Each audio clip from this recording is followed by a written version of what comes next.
इसका मतलब ही है बेटा, please, truth is above harm. सच्चाई जो है सांच को आंच नहीं लगती, यही ऐसी कथा बताती है। और सत्यमवद धर्मचर, यही ये शिक्षा दे रही है कथा कि हम सत्य बोलें और अपने धर्म का पालन करते रहें। सत्यमवद धर्मचर, अस्तो मां सतगमय, असत्य से सत्य की ओर चले। और भगवान का नाम ही सत्य है, और वो हम भगवान के सत्य नाम को लास्ट में लोग लेते हैं, जबकि उसको पहले ही स्टेज से ही उसको आत्मसात कर लेना चाहिए कि वो प्रभु सत्य है। हम आप प्रार्थना किए हैं 5 साल, 10 साल, 15 साल प्रार्थना किए हैं ना, चाहे प्राइमरी में पढ़े हो, चाहे मिडिल में पढ़े हो, चाहे हाई स्कूल इंटरमीडिएट तक, यही हम आप मांग किए हैं उस परम सत्ता से कि वो हो शक्ति हमें दो दया निधे, कर्तव्य मार्ग पर डट जावे। हे भगवान, हमको वो आप शक्ति दीजिए कि हम अपने कर्तव्य पे लग जाएं। कर्तव्य मीन्स धर्म। जो हमारा कर्तव्य है वही दूसरे शब्दों में हमारा धर्म है। यदि हम धर्म का पालन करते हैं, यानी कर्तव्य का पालन करते हैं, तो हम भगवान की कृपा पाने के हकदार हैं, अथराइज्ड हैं। धर्मेण हन्यते व्याधि, धर्म से लाभ क्या है कि धर्मेण हन्यते व्याधि, और धर्मेण हन्यते ग्रहा, और धर्मेण हन्यते शत्रु, यतो धर्म ततो जय। जहाँ वास्तव में धर्म कर्म है, विजय वहीं होती है, हुई है। पांडवों को देख लीजिए, धर्मराज युधिष्ठिर ने गलती कर डाली, लेकिन फिर भी चारों भाई उनका सपोर्ट करते रहे, धर्म का सपोर्ट करते रहे। वो चूंकि धर्मावतार थे, धर्मराज के अंश थे धर्मराज युधिष्ठिर, और कौरवों की तरफ अपमान होता रहा धर्म का। कौन थी कौरवों की तरफ धर्म? कोई बताए? विदुर जी थे, वो भी धर्मावतार थे। अब ये कहोगे कि वो कैसे धर्मावतार थे? बड़ी लंबी पौराणिक कथा है। एक ऋषि को, नाम था मांडव्य ऋषि, उनको बिना सोचे समझे एक राजा का धन चुराने के अभियोग में सजा हुई सूली की सजा। सूली की सजा ऐसे होती थी जिसके बैठते ही शरीर के 2 पार्ट हो जाते थे। लेकिन मांडव्य ऋषि ने ध्यान किया, भगवान से आराधना की, प्रभु ये सजा। सूली के ऊपर शेष बन गई और उस पर कुछ असर ही नहीं हुआ सूली का। राजा चरणों में गिर पड़ा, सिपाही लोग घबरा गए। राजा ने जब साष्टांग मुनि के मांडव ऋषि के चरणों में प्रणाम किया तो मांडव ऋषि ने कहा, तुम्हारा कोई दोष नहीं है, दोष धर्मराज का है। धर्मराज दूसरे रूप में यमराज, उनका दोष है। मैं उनसे बात करूंगा। सूक्ष्म रूप में मांडव ऋषि धर्मराज के पास पहुंच गए। उन्होंने कहा, भूकंप आ गया यमलोक में, ऐसा शास्त्रोक्त कथन है। वो आ गया भूकंप जैसा। यमराज दौड़े आए कि मृत्यु लोक से कौन सा देह आ गया है। देख रहे हैं तो मांडव ऋषि खड़े हैं। मांडव ऋषि ने कहा कि धर्मराज जी, मुझे किस अपराध की सजा आपने दिया है? सूली की सजा। बिना आपकी मर्जी के किसी को सजा नहीं मिलती है। उस समय उनके कंप्यूटर मास्टर कौन थे मालूम है? धर्मराज के चित्रगुप्त बुलाए गए तो उन्होंने देखा तो उन्होंने कहा, आपने एक अपराध किया है। उन्होंने कहा, आपने एक अपराध किया है। उन्होंने कहा, कौन सा अपराध? बोले, अपराध किया है।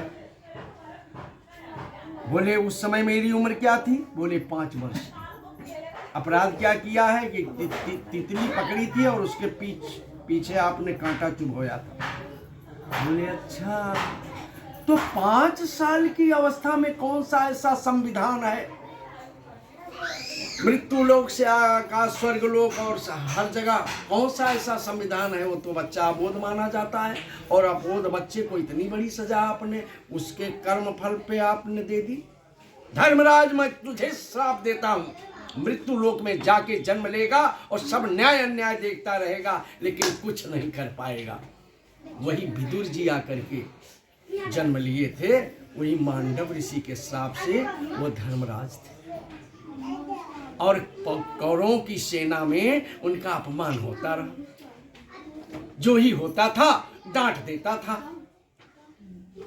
उनकी चलती ही नहीं थी, क्योंकि शापित थे ना।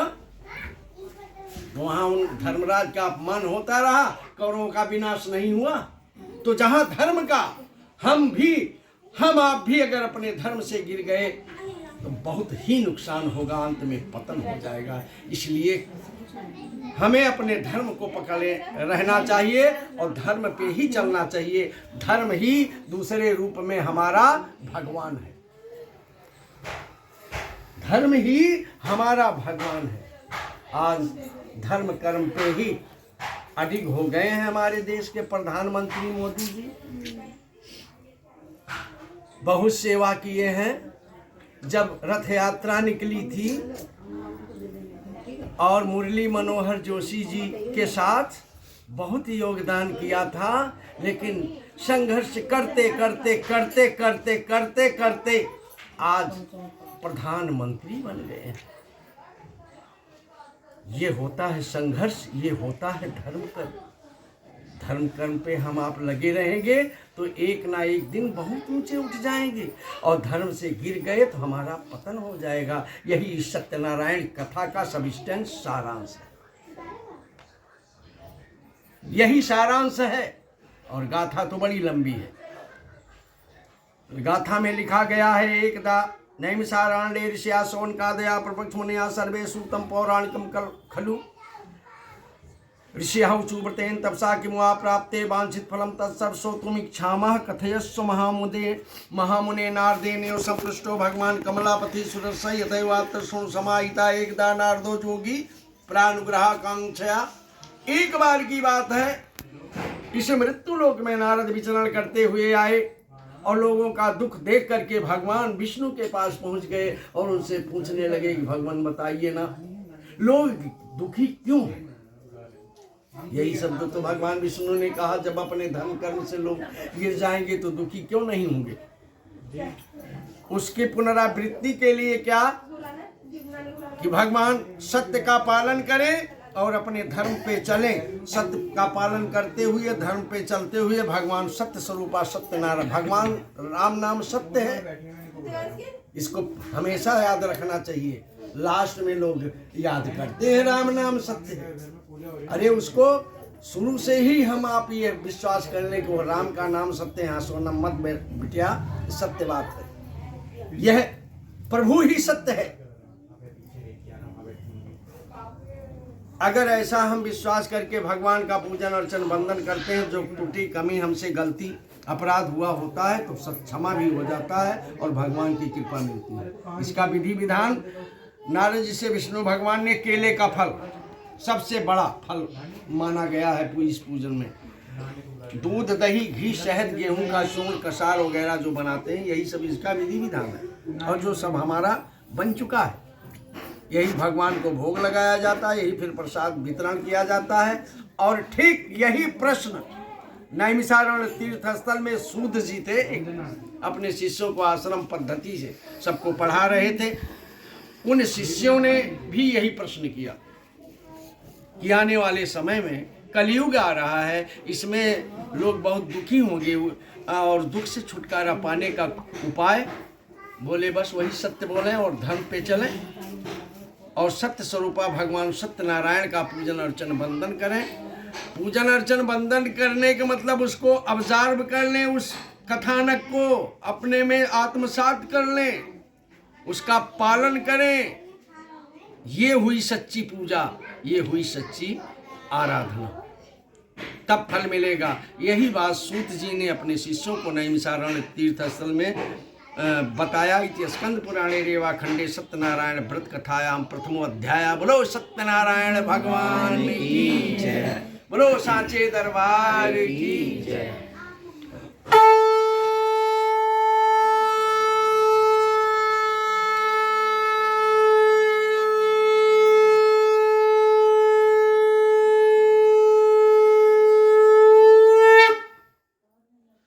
हे भगवान, फूल था हाथ में कि नहीं आता? चढ़ा दो। आप लेको बिटिया का हाथ, क्योंकि बच्चा लिए हुए है ना। लो, ईश्वर सबकी सुनता है, सुनता है, सुनाने वाला होना चाहिए। भगवान सबकी सुनता है, माता रानी सबकी सुनती है। यही तो हमारा सनातन धर्म है। हम जब भाव से सुनाते हैं तो भगवान सुनते हैं, सनातन धर्मियों की जरूर सुनते हैं। अथा ने संप्रवक्ष्यामि कृतम एन पुरादिजा कश्चित काशीपुरे रम्य यासित विप्रो अति निर्धन।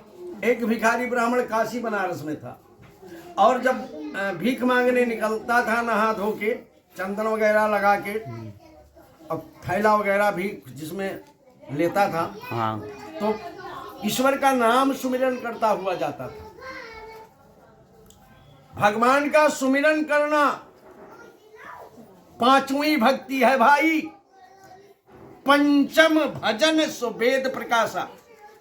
कैसे आप सबको बताऊं ना, सुबह 5 बजे उठता हूं जल्दी जल्दी में मंदिर, और पहले ही, और जैसे 2 लोटा पानी सिर पे डाला, नहाया ना, मैं भजन ही शुरू कर देता हूँ। और जितनी ठंडी लगती है उतना जोर से भजन गाता हूँ। यानी सारे मोहल्ले में भजन मेरा प्रसिद्ध है। सही बात, जितनी ठंडी लगेगी पहले ओम नमः शिवाय, ओम नमः शिवाय, ओम नमः शिवाय, ओम नमः शिवाय, उससे और जैसे ठंडी लगेगी वोल्टेज बढ़ता जाता है। तो भजन करना चाहिए, भजन का लाभ मिलता है भाई, लेकिन भजन सच्चे मन से करना चाहिए। और वो भिखारी भी भजन करता था। भीख मांगने निकला, जहाँ से शुरू करना है कार्यक्रम अपना, वहाँ तक भजन ही गाता। कौन सा भजन गाता था? श्रीमन्नारायण श्रीमन्नारायण नारायण नारायण श्रीमन्नारायण। बोलो जोर से ताली बजा के। श्रीमन्नारायण नारायण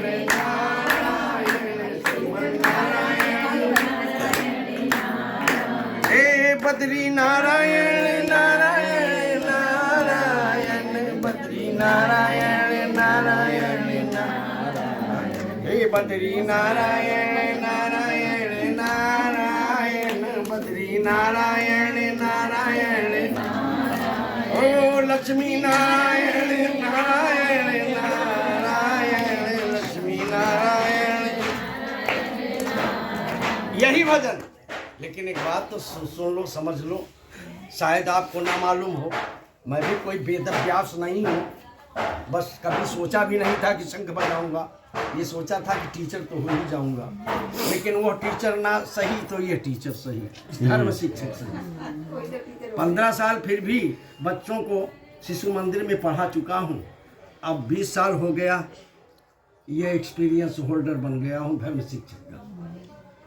तो कुछ तो आ ही जाता है ना। बद्री नारायण, बद्री का मतलब ही आप सब नहीं समझते होंगे, कोई जानता है? बद्री का मतलब बेर। मेरे भगवान विष्णु, इनका अनेक रूप है। यही कन्हैया है, यही राम है, वही विष्णु भगवान, यही नरसिंह बन गए प्रहलाद के लिए। ये तो कुछ भी बन जाते हैं, जहाँ जैसी देश काल परिस्थिति के अनुसार स्वयं प्रकट हो जाते हैं। कभी नरसिंह बन गए, कभी मछली बन गए, कभी अनेकों अवतार। भगवान विष्णु बद्री का श्रम में तपस्या कर रहे थे।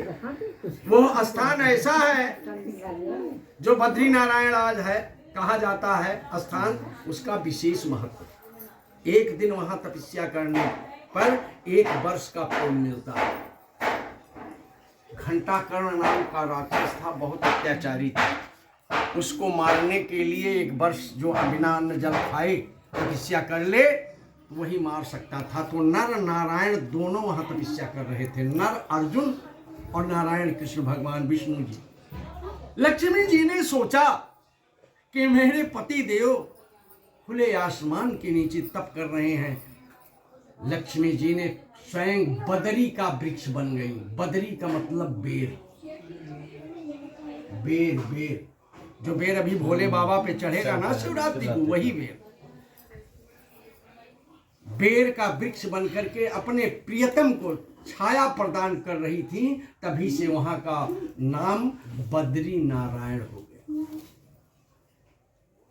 जैसे लक्ष्मी नारायण, राधे श्याम, सीताराम, वैसे ही बद्री नारायण मेरी मैया लक्ष्मी जी बद्री बन करके, बेर बन करके भगवान को छाया प्रदान कर रही थी, इसलिए उस स्थान का नाम बद्री नारायण पड़ गया। इसीलिए तो कहा गया है, अरे बद्री नारायण, बद्री नारायण, नारायण नारायण, बद्री नारायण, नारायण नारायण, हे लक्ष्मी नारायण, नारायण नारायण, लक्ष्मी नारायण, नारायण नारायण। ये भगवान का नाम है, स्मरण है, सुमिरन है, भजन है, काइंड ऑफ वर्शिप, ये पूजा का एक तरीका। पांचवी भक्ति बाबा तुलसीदास ने लिखा है, पर प्रथम भगति संतन कर संगा, दूसर रति मम कथा प्रसंगा। अपने से बड़ जनों की सेवा करना ये भी भगवान की भक्ति है। माता पिता की सेवा करना ये भी भगवान की भक्ति है। माता पिता स्वयं ईश्वर है, अपने आप में वो खुद ही ईश्वर है माता पिता। और जिस बहू ने, जिस बेटे ने अपने माँ और बाप का, सासू ससुर का अपमान किया, सम्मान नहीं किया, वो समझ लो अपना पतन कर रही है। निज कृत कर्म भोग सुन भ्राता, नहीं को काहू के सुख दुख दाता। कोई किसी को अपने कर्मों का फल हमें आपको भोगना निश्चित है। अरे भीष्म पितामह को बाणों पे लेटना पड़ा, वो भी उनका कर्म फल था, वो उनका कर्म फल था। जब सैया पे लेटे हुए थे, सरसैया पे, तो पांडव पहुंच गए उनके पास, कृष्ण जी के पास। तो कृष्ण जी ध्यान मग्न थे। ध्यान मग्न मतलब ध्यान करना। अर्जुन ने कहा, प्रभु आप किसका ध्यान कर रहे हैं? भगवान कृष्ण ने कहा, अर्जुन मैं अपने भक्तों का ध्यान कर रहा हूं। जो भक्त मेरा ध्यान करते हैं, मैं उनका ध्यान करता हूं। आज इस समय सारे भक्तों में एक भीष्म पितामह सरसैया पे लेटे मेरा ही स्मरण कर रहे हैं, मैं उन्हीं का ध्यान कर रहा हूं। दौड़े सब चले गए भीष्म पितामह के पास। भीष्म पितामह कृष्ण को देख के रोने लगे, कहने लगे, प्रभु इंसान की अपनी सुई चुभ जाती तो दर्द होता, मेरे तो हजारों बाण घुसे पड़े हैं। ये किस कर्म का फल है? बोले तुम्हारे कर्म का फल है।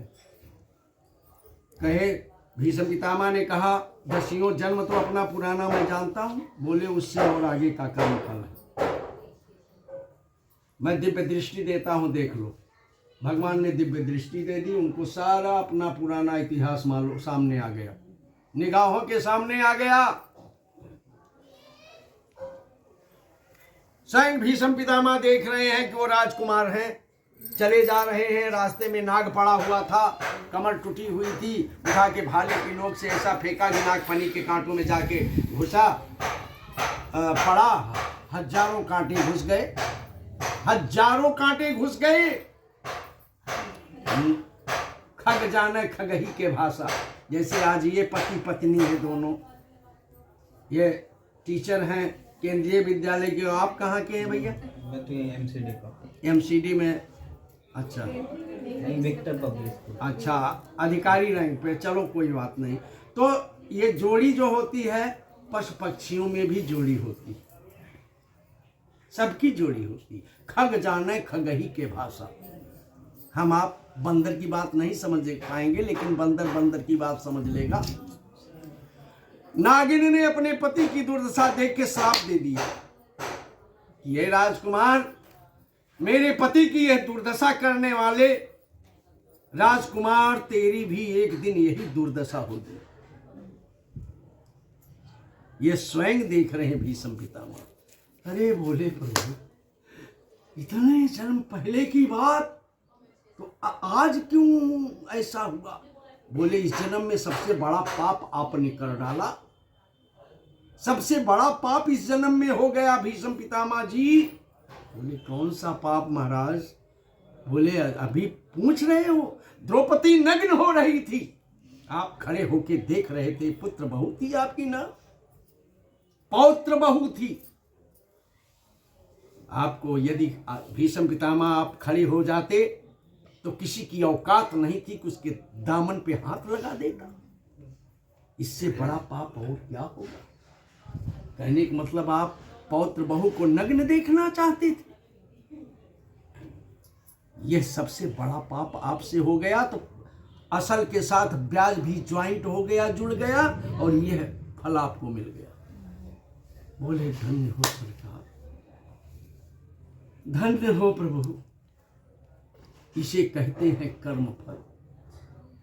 कर्म फल तो मिलना, इसीलिए हे भगवान वो शक्ति हमें दो दया निधे, कर्तव्य मार्ग पर डट जावें, पर सेवा पर उपकार में हम जग जीवन सफल बना जावें। हम दीन दुखी निबलों विकलों के सेवक बन संताप हरे, जो हैं अटके भूले भटके उनको तारे खुद तर जावें। वो हो शक्ति हमें दो दया निधि। यदि यही प्रार्थना हम आप आम जनता मन में बिठा ले तो राम राज आ जाएगा, राम राज आ जाएगा। और परोपकार में बड़ी शक्ति है। लेटेस्ट सिद्ध पुरुष श्री राम शर्मा गायत्री परिवार वाले, उन्होंने लिखा है कि यदि दुखों से दूर को भगाना है, दुखों को दूर करना है, तो परोपकार करो, दान करो, पुण्य करो। मैंने कर दिया। मेरा छोटा बेटा, उसकी प्रेरणा से मैंने एक दीनहीन की कुछ मदद करने के लिए, धन नहीं था मेरे पास, केवल 25,000 रुपया था एटीएम में, वो भी बच्चा पढ़ता था, उसको दे दिया था एटीएम। उसने कहा पिताजी इनकी मदद होगी 50,000 से। हमने कहा क्या करूं फिर मैं, मेरे पास तो 25,000 है, एटीएम तुम्हारे पास है, फिर मेरी ज़मीन गिरवी रख दो। ज़मीन हम अपनी गिरवी रखवा दी और उस किसी गरीब की मदद की। यकीन मानिए उसी दिन से मेरा दिन सुधर गया। हकीकत बता रहा हूं, भगवान गवाही हैं, ये कथा नहीं है, ये सत्य बात, अपना निजी प्रैक्टिकल बता रहा हूं परोपकार का। उसी दिन से मेरा दिन फिर गया। वास्तव में श्री राम शर्मा ने तो यहां तक लिखा है अपने ग्रंथों में, लेटेस्ट सिद्ध पुरुष हैं, उन्होंने साफ साफ लिखा है कि आज ही देवता है, आज भी देवता है, आज भी राक्षस है। देवता कौन है? जो अच्छे विचारों पे चल रहे हैं, सद प्रवृत्तियों पे चल रहे हैं, वो देवता हैं। और दुष्प्रवृत्तियों पर जो चल रहे हैं, पाप कर्म कर रहे हैं, वही तो राक्षस हैं। राक्षस की कोई सींग पूंछ नहीं होती है।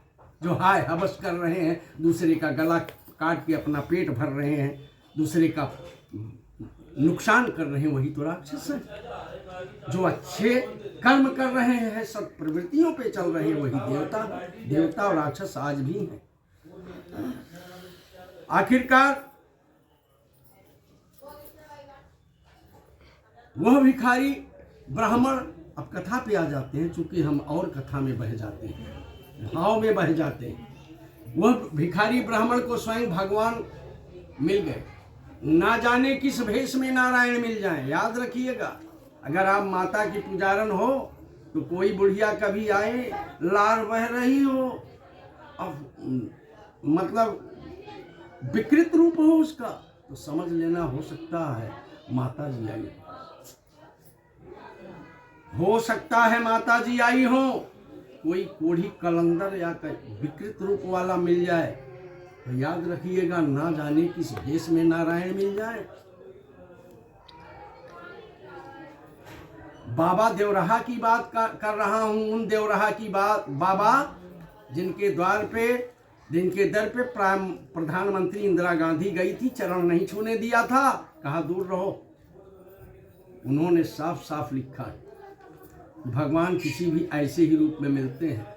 हनुमान जी तुलसीदास को मिले थे कोढ़ी बन के। कहां पे मिले थे? बनारस गंगा घाट के किनारे प्रहलाद घाट पर राम कथा हो रही थी, वहीं हनुमान जी रोज आते थे और बताने वाला उनको एक प्रेतात्मा थी तुलसीदास को। ये हकीकत बात है। तो ना जाने किस भेष में नारायण मिल जाए, आप तैयार रहिएगा। जन सेवा करो, लोगों की सेवा करो, नर सेवा नारायण सेवा, नर सेवा नारायण सेवा, परहित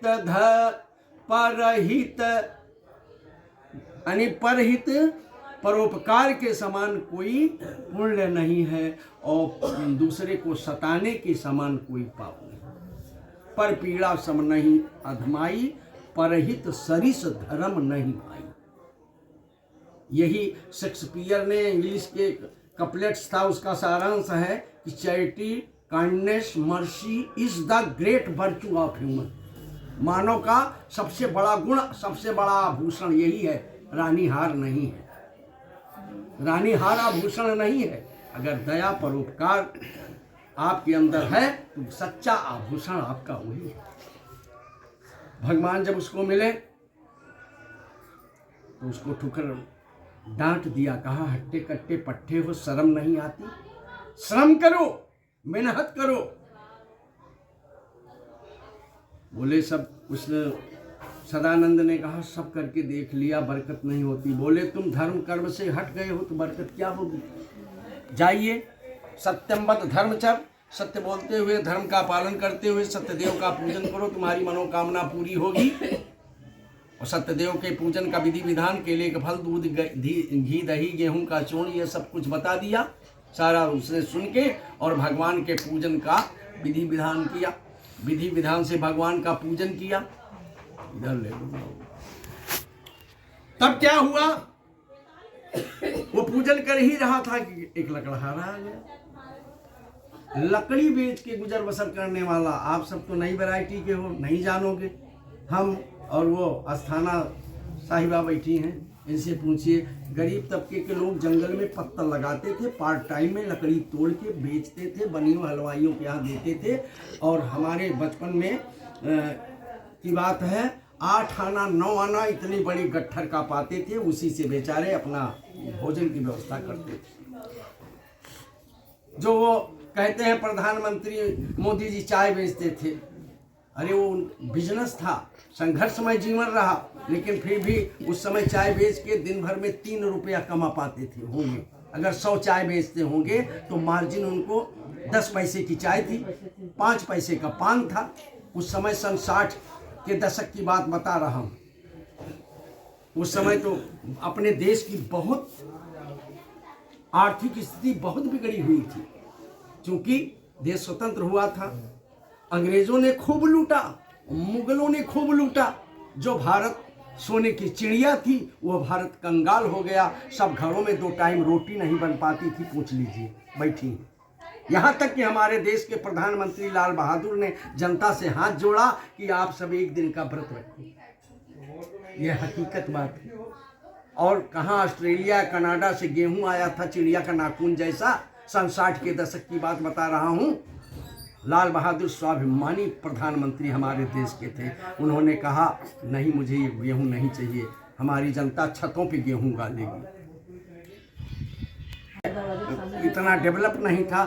बहुत अन्न की उपज, आज जिस 1 बीघा में 6 कुंटल गेहूं पैदा होता था, उस समय 1 बीघा में 60 किलो 70 किलो गेहूं पैदा होता था। ये स्थिति थी। आज हम दूसरे देशों को रोटी खिला रहे हैं, उस समय हमें रोटी नहीं मिल रही। ये स्थिति थी हमारे देश में। ऐसा नहीं हुआ था कि वो बाजरे की रोटी से भी दही गुजरी रोटी के और नात रिश्तेदार आते थे तब गेहूं की रोटी बनती थी, नहीं तो चना और बेझर की रोटी बनती थी।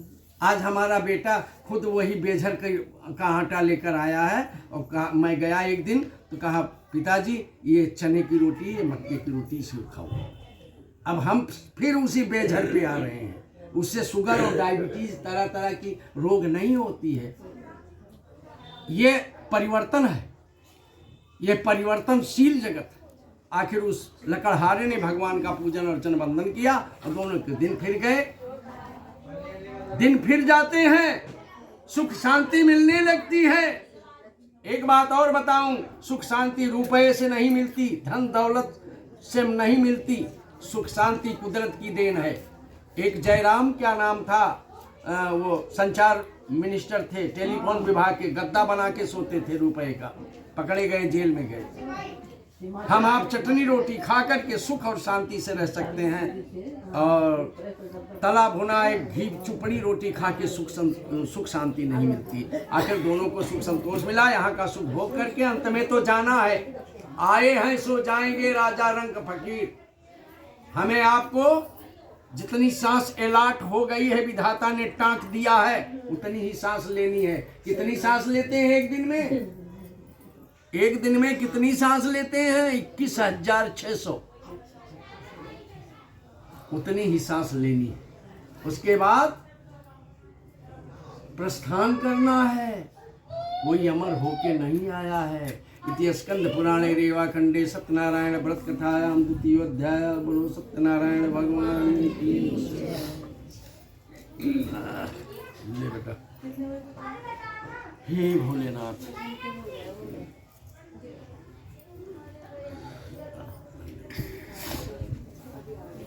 ऐसे ही ये सृष्टि का नियम है, चैन चलता रहे।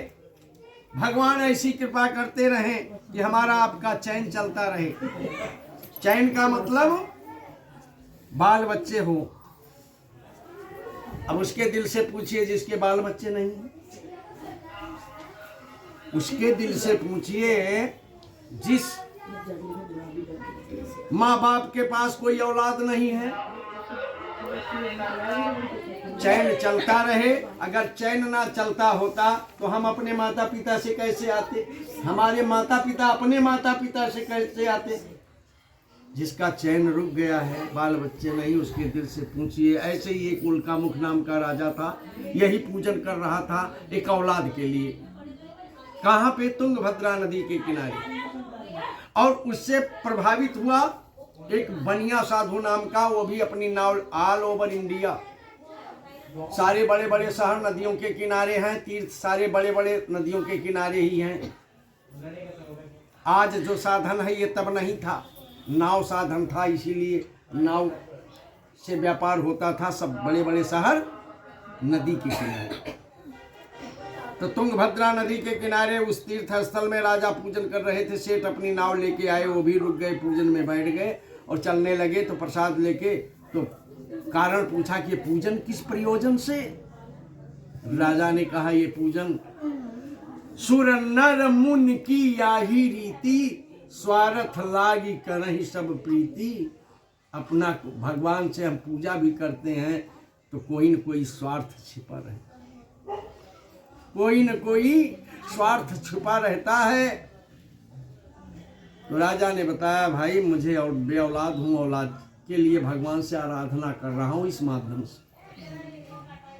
सारा विधि विधान उसने समझ लिया और जाके वो भी सेठ सेठानी के पास जब पहुंचा, पति पत्नी इकट्ठा हुए। तो पति पत्नी के मतलब सारा सुख दुख योजना से एक दूसरे से शेयर करना, कैसे गाड़ी चलेगी। पति पत्नी घर गृहस्थी के दो पहिए होते हैं, एक पहिया टूट जाए तो कैसे एक पहिया से गाड़ी चलेगी। विचार विमर्श किया दोनों ने, फिर उन्होंने भी संकल्प ले लिया कि सच्चे बादशाह निराकार पार ब्रह्म परमेश्वर घट घट के वासी सत्य स्वरूपा भगवान सत्यनारायण मुझे भी एक औलाद दे दो ना, तो हम भी आपका पूजन करेंगे। प्रॉमिस कर लिया, संकल्प कर लिया, मनौती कर लिया, लेकिन आदत कुछ खराब थी उसकी। करिश्मा कुदरत का, जिस सेठानी को कभी गर्भ रुका ही नहीं, सम्मात्र संकल्प मात्र से गर्भवती हुई। यह स्कंद पुराण में लिखा, हम अपनी तरफ से नहीं कह रहे हैं। और जब बेटी 9वें महीना कन्या पैदा हुई तो बड़े प्यार से नाम कलावती रखा, चूंकि सेठानी का भी नाम लीलावती था। समय बीता कुछ, सेठानी ने सेठ से कहा कि पूजन करो। कंजूस थे सेठ, बात टाल गए। अरे कर लूंगा। और कोई भी काम जब टल जाता है तो टल जाता है। ऐसा टला कि वो बेटी 14, 15, 16, 17 साल की हो गई, ध्यान नहीं आया। और सयानी बेटी को देख के हर माता पिता यही सोचते हैं कब हाथ पीले कर दूं। ये तब भी था। अब बर खोजा जाने लगा। बर खोजा जाने लगा तो कहाँ मिला बर? कंचनपुर नगर। कंचनपुर नगर कहाँ है? अपने भारत में ही है, गुजरात स्टेट में है। गुजरात स्टेट में कौन सा शहर है? अहमदाबाद। अहमदाबाद क्यों है कंचनपुर नगर? हाँ, वो गुलामी का नाम है। Babar road, Akbar road, Humayun road, क्या इनके बाप की बपौती थी? लेकिन नहीं, ये गुलामी की सर्टिफिकेट। हमारे योगी बाबा तो बहुत प्रयास कर रहे हैं, बहुत नाम बदल डाले। तो अहमदाबाद ही कंचनपुर नगर है। आखिरकार शादी विवाह कर दिया। 2 बार बेटी आई गई। तीसरी बार बेटी से कहा, बेटी कौन है मेरे पास? तू ही है, तू ही बेटा है, तू ही बेटी है, घर संभालो। रहने लगा। दामाद के लिए दूसरी नाव बनवा दिया, क्योंकि उस समय ये गाड़ी नहीं थी, ट्रक वगैरह इतना जो साधन है। आज तो रोड पे देखो शाम को तो लाल ही लाल बत्ती, पीछे से देखो तो लाल ही लाल दिखाई देती है। इतना ट्रैफिक हो, जाम है। अगर मेट्रो ना चली होती तो दिल्ली में तो चलना दूभर हो जाता। रिकवरी कर दिया है मेट्रो ने। अब पहुंच गए सेठ, अपने दामाद को नाव बनवाया, व्यापार के लिए लेकर चल पड़े। लेकिन करिश्मा कुदरत का, कब उनकी निगाह फिर जाए, आ गया वो समय कि परेशानी में फंस गए। इसलिए फंसे कि संकल्प किया है और भूले हुए हैं। याद रखिएगा आप लोग भी, अगर कोई मनौती संकल्प करना तो जरूर पूरा करना। उसमें वादा मत करना, नहीं तो लेने के देने पड़ जाते हैं भाई, लेने के देने पड़ जाते हैं। आखिरकार सेठ की वही स्थिति हुई। राजा का धन चुरा के, उस समय हमारे देश में बहुत सारी रियासतें होती थी, राजा का धन चुरा के उन्हीं के नाव के पास रखे और सेठ के दामाद हथकड़ी बेड़ी में पड़ गए। उधर सेठ की घर गृहस्थी, दाल चावल मिर्च मसाला नमक तेल सब कुछ यही घर गृहस्थी थी, सब कोई उठा ले गया। वो सेठानी को रोटी नहीं मिल रही। सबसे बड़ा दुख है कि पेट को रोटी ना मिले, सबसे बड़ा दुख। आखिरकार परेशान है, रोटी कहाँ से, आटा चावल जो कोई चुरा ले गया। एक दिन वही बेटी आप जैसे सज्जन के यहाँ पहुंचे जहाँ पे भगवान की पूजा हो रही थी। प्रसाद लिया, प्रसाद लेके गई, अपनी मम्मी को दिया। मम्मी ने जब ही प्रसाद खाया ना, फौरन दिमाग पे झटका आया। वो दिन अपने आप याद आ गया। कौन सा दिन? जो संकल्प किया था। हमें आपको भी बचपन तक की बात कभी कभी याद आती है। जैसे टीवी में फिल्म चलती है, वैसे ही दिमाग में एक फिल्म आ जाती है, अपने आप बचपना याद आ जाता है, सुख दुख याद आ जाता है। सेठानी को फौरन व्यवस्था करके पड़ोस से कर्ज लेकर के भगवान का पूजन किया। पूजन करते करते भाव विभोर होके रो दी। अरे कोई भक्त रो दे, भगवान बर्दाश्त नहीं करते, त्वरित कार्यवाही करते हैं। माता के दर पे कोई रो दे, अगर कर्म पिछला गड़बड़ है तो कोई शंकर भोलेनाथ भी नहीं सुन सकते। कोई नहीं तब सुनता। अगर कर्म गलती गुनाह है उसकी सजा मिल रही है तो हुआ क्या, तुरंत उस राजा को स्वप्न हुआ जिसके यहाँ वो बंदी थे। वो राजा घबरा गया तुरंत, क्योंकि ऐसा विकराल भयंकर स्वप्न उसने सोचा नहीं था, देखा नहीं था। आखिरकार उसको डरावना आदेश हुआ कि छोड़ो उनको जिनको तूने बंदी बनाया, नहीं विनाश हो जाएगा। राजा घबरा के उनको दाढ़ी बाल बनवाए, कपड़े पहनाए, कपड़े जैसे आज हमको ये साल हमारे भाई यजमान ये मास्टरनी जी और भैया ने साल ओढ़ाया है सम्मान में, ऐसे राजा ने उसका सम्मान किया, इसका उस सेठ और उसके दामाद का। बहुत सारा धन दौलत सोना चांदी हीरे जवाहरात देकर के विदा किया। सेठ खूब खुश हुए, भगवान की अहेतु कृपा हुई, अपने घर की ओर प्रस्थान किए। इति स्कंद पुराणे रेवाखंडे सत्यनारायण व्रत कथायाम तृतीयोध्याय। बोलो सत्यनारायण भगवान की, बोलो साचे दरबार की जय।